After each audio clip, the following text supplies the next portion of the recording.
வணக்கம். குற்றியலிகரம். வரகு கூட்டல் யாது. இந்த சொல்லை விரைவாக ஒலிக்கும்போது வரகி யாது என்று மாறுவதை நாம் உணரலாம்.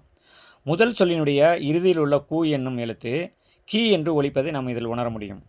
இதேபோல் தன் மாத்திரை அளவிலிருந்து குறுகி ஒலிக்கக்கூடிய இகரம் குற்றியலிகரம் எனப்படும் அப்படிங்கிறது. இதை எப்படி பிரிக்கலாம்னா குறுமை கூட்டல் இயல் கூட்டல் இகரம் குற்றியலிகரம் என்பது மாறும். இது ஒரு மதிப்பெண் வினாக்களில் கேட்பாங்க.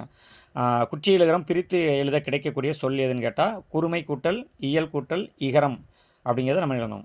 இந்த குற்றியலிகரம் 2 இடங்களில் மட்டும்தான் என்னச்சுன்னா இடம்பெறும் அப்படிங்கிற சொல்கிறாங்க. அது இடம் 1 எதுன்னா குற்றியலுகர சொற்களை தொடர்ந்து யகரத்தை முதல் எழுத்தாக கொண்ட சொற்கள் வரும்போது உகரம் இகரமாக மாறும். அதாவது குற்றியலுகர சொற்களை தொடர்ந்து வரக்கூடிய யகரத்தை முதல் எழுத்தாக கொண்ட சொற்கள் வரும்போது மட்டும் உகரம் இகரமாக மாறும். எடுத்துக்காட்டு கொக்கு கூட்டல் யாது.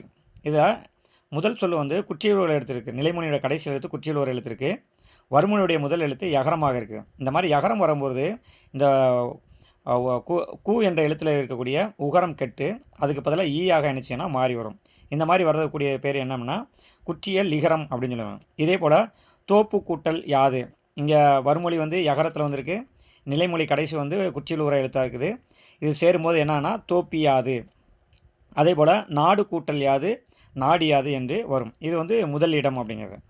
இரண்டாவது இடம் என்னென்னா மியா என்பது ஒரு அசை சொல். இது ஓசைக்காக மட்டும் என்ன செய்வாங்கன்னா பயன்படுத்துவாங்க. இதில் இருக்கக்கூடிய மீயில் உள்ள அதாவது மீயை பிரித்தோம்னா இம்மு கூட்டல் ஈ அப்படிங்கிறது. இதில் உள்ள இகரம் குற்றியல் இகரமாக நம்ம கருதப்படுது. இது சொற்களில் இடம் வரும்போது தனக்குரிய மாத்திரை அளவிலிருந்து குறைந்து ஒலிக்கும். அதாவது மீ என்ற எழுத்துக்கு ஒரு மாத்திரை, அது தன்னுடைய ஒரு மாத்திரை அளவிலிருந்து அரை மாத்திரை அளவிலாக குறைந்து ஒலிக்கக்கூடியது. இப்போ எடுத்துக்காட்டு கேல் கூட்டல் மியா அப்படிங்கிறது.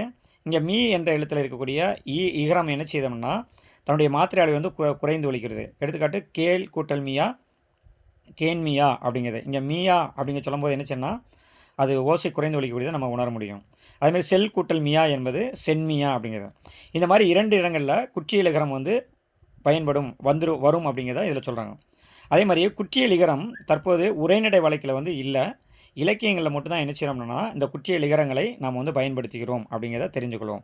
நன்றி.